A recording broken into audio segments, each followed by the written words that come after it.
All right, we stand here with this week's edition of Tajh's Take. Taj, let's start off. Bet that's one of those games you would have loved to play in Saturday in Death Valley. Well, I mean, it was a boat race out there, and I was sitting at home watching it, so got a chance to kick back, cook something nice on the grill, have my parents over. Cool. And really, man, we just sat back and enjoyed it. I mean, my mom thoroughly enjoyed it, and we got a chance to see a lot of kids in action. Saw a lot of people get in the end zone. I mean, 11 touchdowns doesn't come easy, man, regardless of what level you play at. So it was a thrilling game altogether, though. We talked last week about how thought they'd run the ball a lot. Yeah. Obviously, they did that. But then when they put Chase in there, they want to run that offense, which helps them keep that score going. For sure. I mean, 498 yards on the ground. Mm-hmm. I mean, just staggering number. Trevor came out, man, and he did what Trevor does, and it's run the offense. It was efficient as possible. I love the play on the goal line down there when they threw it to Amari Rodgers. Mm-hmm. It's pretty sweet because it could have been a pitch, it could have been a shovel pass, he could have ran it, or could have thrown it, and obviously he threw it. So threw some new little wrinkles in there on that. Chase Bryce performed well. Really loved the deep ball that he threw to Justin Ross. I mean, it was a thing of beauty. It reminded me of my time out there in the Valley. So I got a chance to talk to him after the game, man. Cool. And he FaceTimed me and looked like he was having a good time. So I'm very proud of the kid. What about your boy Dexter Lawrence lining up there, 2-yard carry, bowls over a couple of guys going into the end zone? For sure, knocked over a couple of his own guys, and in a situation like that, man, if I'm on defense, I'm not even stepping in front of that. He can have it at that point. So you don't want to be on that poster. Yeah, it's crazy. It's much fun as I think that they're having out there. I think it could be something very well with that big man package, that jumbo package, especially when you talk about getting deeper into the season, championship games, playoffs. If it's 3rd and 2, 3rd and 3, I mean, who's going to stop that? So it may be a little bit more to it than we think.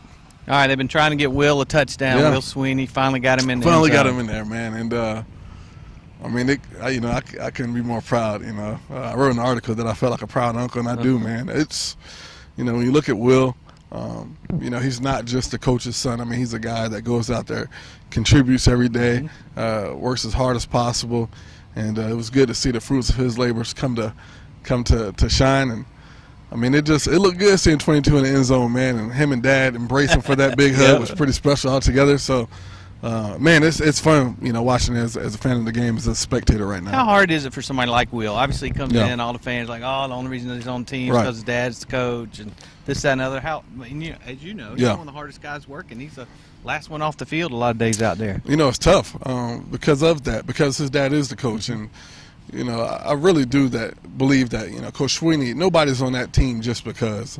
I mean, coaches' children or not, these guys go out there and put the work in. I got a chance to work with Will in the offseason, come out in the summer. I mean, he's working as hard as possible. Jacoby Ford, he was getting in the mix, helping Will out a little bit. So Will's been through it. He's seen it, which is the biggest thing. A lot of these kids are new to what Clemson looks like, what that craftsmanship looks like, and that professionalism. And Coach Sweeney has instilled in Will that if he wants to go get it, he has to work for it, and obviously he's done that. So to see him mature, as a person, obviously as a player, it's just been special to see from afar. All right, we transition to this week's game, up to Boston College. Kind of shocked everybody. Going to be game day, night game finally. What's your thoughts on the big game this weekend? Well, I saw that they opened up the tailgate about 4 hours earlier, all right, so they can start tailgating at 4 o'clock, which caused a little. That's a change. It's a little uptick over there. Boston College, as we talked about, has its own little mystique to it. It's not your traditional environment. It is BC. It's a baseball town, it's a hockey town, it's a Patriots town. And, Boston College football has been something that Steve Adazio has been able to continue to build over there. And I think he's got something over there. Now, can they continue to do it against Clemson for 4 quarters? Don't know if that's necessarily the case, but they have a very able quarterback in Anthony Brown. A.J. Dillon has proved himself as one of the top backs in college football, period. And, it's going to be a test for those guys because the conditions aren't what you're going to get here. I mean, it's going to be 34 degrees. It may be a little rain out there. It's going to be windy. So this is a chance for these guys to get in adverse situations from an environment standpoint and still got to go out there and try to, compete at a high level and obviously execute. Coach Sweeney talks about how they know who they are. Yeah. And they build their system. They recruit the right players. How does that help a team? I think it goes into everything that they're doing over there. You know, Coach Sweeney was at the beginning trying to instill that in us. You know, each game being its own game, and taking that individual practice itself and making it into that as well. So he had this idea of the nameless, faceless opponents. You know, it's not who you're playing against rather than it is you executing your game plan, you doing what you need to do as a program. Clemson has gotten to that point. There's no other explanation for why you put up 77 points as opposed to you just going out there and executing what you need to do. And that became obviously a result of that. So, you know, we've seen the trend of where Clemson is headed. A lot of that has to do with the mentality, the mindset that these guys have, their approach to the game, you know, their attitude towards it. So I don't again see it slowing down. There is no more Clemsoning at this particular point, just because he those said players, the C word. Yeah, said it. You know, just because these guys, you know, they know what it is, and Coach Sweeney's made sure, and that staff has made sure that these guys understand the importance of each and every game. They played so good, 4 straight games. Yeah.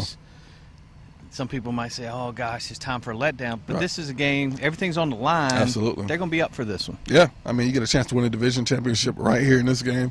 Obviously, seal it for the ACC championship game. And Clemson obviously has bigger aspirations than that. You take it one game at a time, but obviously playoffs, national championship is in sight. So Clemson, I mean, I don't see them going out there and not doing what they're capable of doing. I think it's going to be the exact opposite of that. I mean, I think they'll click. I think we've continuously seen that in the past few weeks. I mean, they're just, you know, playing at a high level, man. Just, and they're kind of, you know, expediting the whole thing, man, and playing their best ball right now. So it's exciting to see. You know, again, when you look at the amount of information that these guys are retaining, how they're able to transition that from the practice field into the game and go out there and execute it. I mean, they're clicking better than any team in college football right now. You've talked a lot during the season about how Dabo has the different phases and how when he hits that midway point, he wants to start ratcheting things up. Now we're in the championship phase. Dabo's got him right where he wants him, right? Absolutely, absolutely. Offense is hitting all the marks. Defense is. It's just, I mean, just rapidly, you know, just accelerating what they want to do. And that's not one of the things that we talk about enough, you know, is how well this defense is playing, how well they've been able to get some of these younger guys in the mix. And then the offensive line. I mean, credit to Robbie Caldwell. I mean, these guys are, you know, are performing as good as any front four in college football, front five in college football. And, you know, Fasinelli's been good, man. You know, obviously Mitch Hyatt is who Mitch Hyatt is. And, you know, the rest of those guys have been able to take what they needed to from that learning experiences that they had over the last year or so, improve on that, improve in the pass pro. I mean, obviously they've been outstanding in the run blocking scheme all year. And, I mean, Trevor Lawrence, when he has time, looks very comfortable. You don't get that unless you trust those guys up front. So there's a lot of trust going on over there. All right, now the big time everybody waits for every week. You've been really good on your predictions the last few weeks. What's your prediction for this week?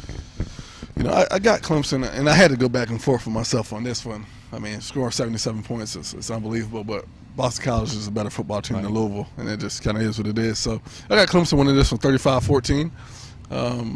I take that. I do think it's going to be close at halftime just because, you know, those players are going to have to battle through some things. They're going to get Boston College's best shot at the beginning, but Clemson is just, you know, mature in this sense. And this is a homecoming for Christian Wilkins.